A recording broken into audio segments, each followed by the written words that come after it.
You are listening to The Daily Traffic, your centralized source for human and sex trafficking news. You didn't know, and now you do. Good morning, afternoon, or evening, whenever you are tuning into this cast. Thanks for tuning into The Daily Traffic, where I bring the latest in human and sex trafficking news. All right, so let's start off with just a bit of some peculiar news. Ex-manager of Soros Fund accused of beating and raping women during BDSM sessions in sex dungeon. Yeah, it's as intense as it sounds.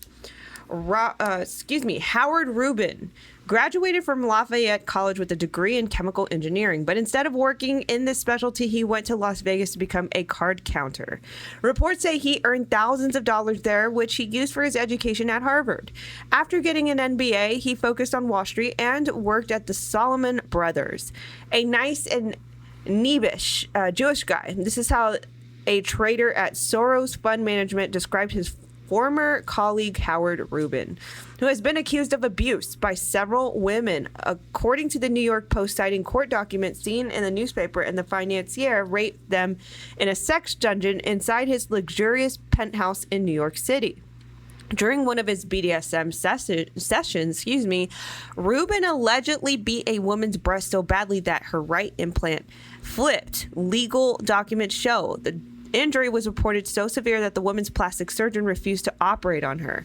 Another woman claimed that during a session, the Wall Streeter told her, "I'm going to rape you like I raped my daughter."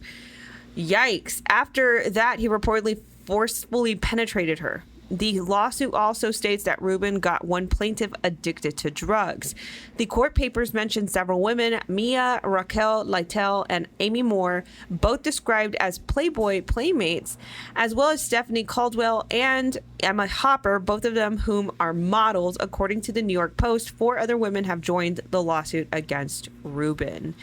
The financier, who is one of the highest-ranking managers at the Soros Fund Management, has categorically denied the accusations. According to a motion filed by Rubin's lawyer, the women signed a non-disclosure agreement and said that they had given their consent to violent sex with the risk of injury. Violation of the agreement carried penalties of up to $500,000.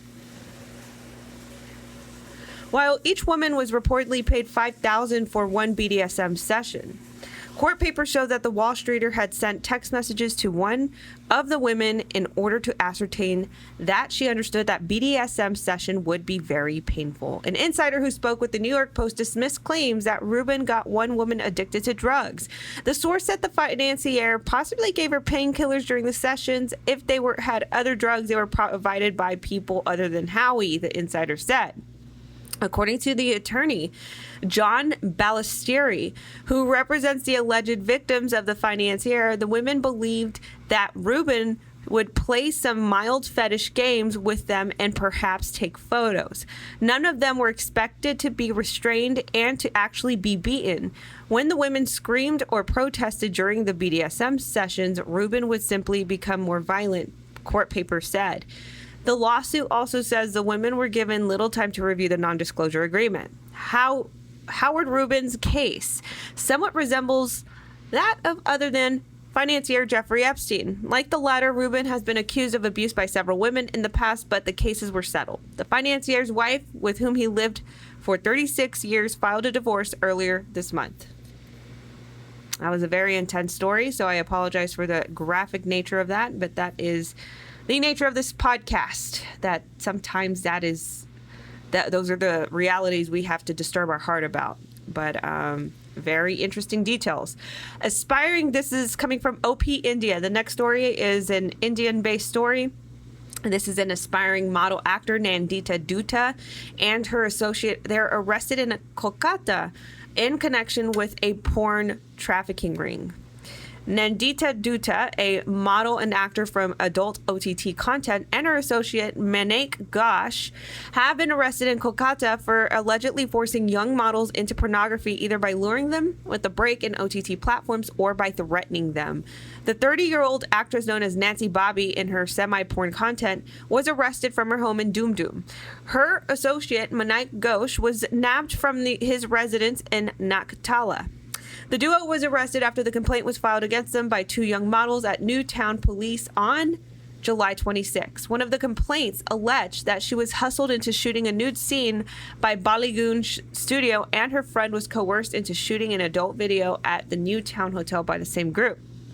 The arrest came on the heels of a porn racket busted by Nagar police in the Newtown and Salt Lake area. The police arrested a photographer and makeup artist in a separate but similar complaint this week. Wow, that's an entire movie crew ring.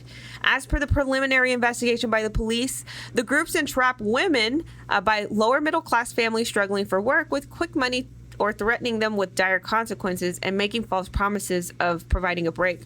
The police is also investigating whether these porn rackets have a link to the Raj Kundra pornography case. They were produced before a Bhasarat court, where sent to police custody for a week. We are going to interrogate them for their accomplices and also to know other places where they conducted the shoots. We will also question them whether they were going to sell the videos, if they were part of a larger porn racket, said a senior officer in Bidhangar, commissioner. According to TOI, Nandita Dutta and Ghosh have been charged under the IPC sections 354B, also 354C, 500, 509, 370, 417, and 469. And this is, I believe, a related issue. On July 19th, actor Shilpa Shetty's husband, Raj Kundra, was arrested by Mumbai police for his alleged role in creating and publishing pornographic films on mobile application Hotshot. The police said that businessman Raj Kundra had been arrested by the crime branch in a case relating to the creation of pornographic films and publishing them through some apps. They arrested him as he appears to be the key conspirator of this.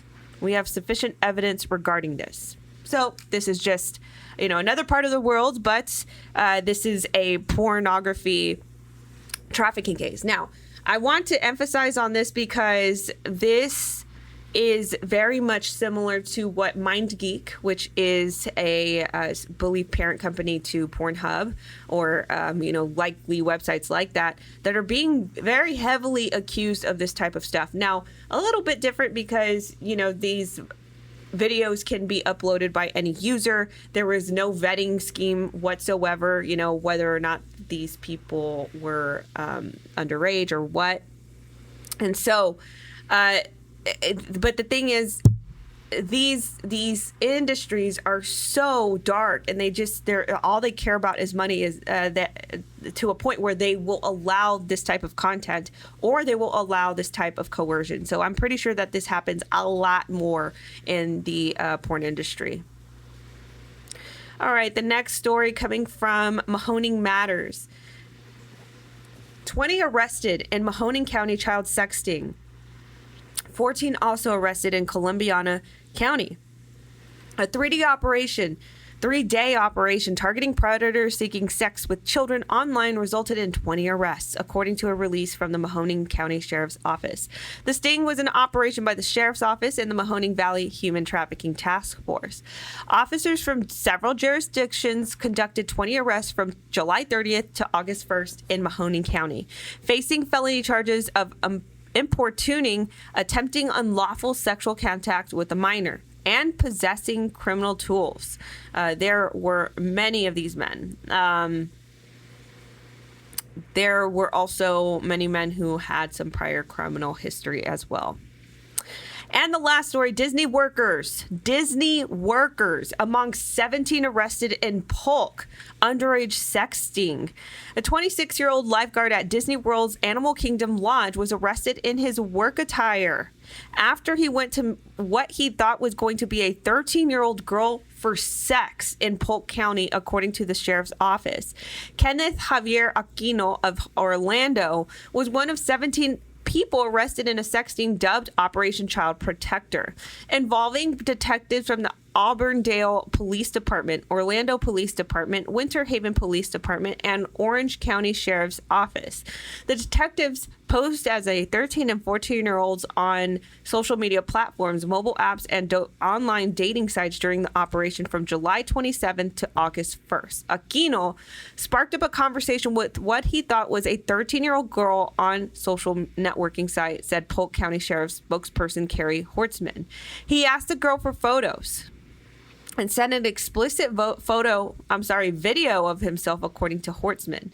After work, he showed up to meet a girl wearing his Disney polo, swimming trunks, and Crocs, Hortzman said. He was arrested on charges of traveling to meet a minor for sex, attempted lewd battery, and transmission of material harmful to a minor. He told detectives he was a Navy veteran and he had a pregnant girlfriend, Hortzman said. An unidentified Disney spokesperson in a statement said Tuesday that Aquino did not work for that company.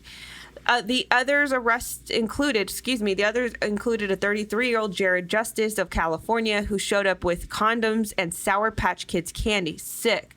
33-year-old Jonathan McGrew of Kissimmee who came in an Uber with his girlfriend, Savannah Lawrence, so the girl could have sex with both of them. Oh my goodness. McGrew and Lawrence told detectives they were custodians at Disney World's Hollywood Studios, Hortzman said.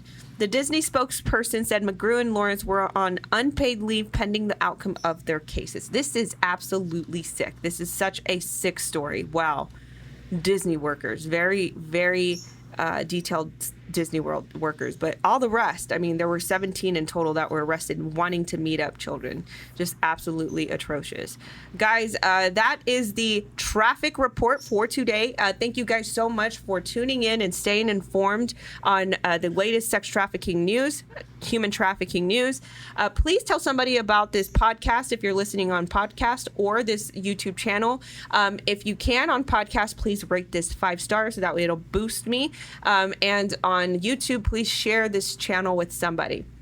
Also, if it's on your heart and you can, you guys can always contribute to my work by going to nataliedenise.com/donate or thedailytraffic.com.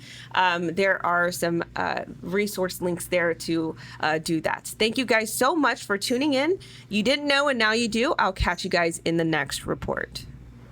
Thank you for listening to The Daily Traffic. Don't forget to rate this pod 5 stars.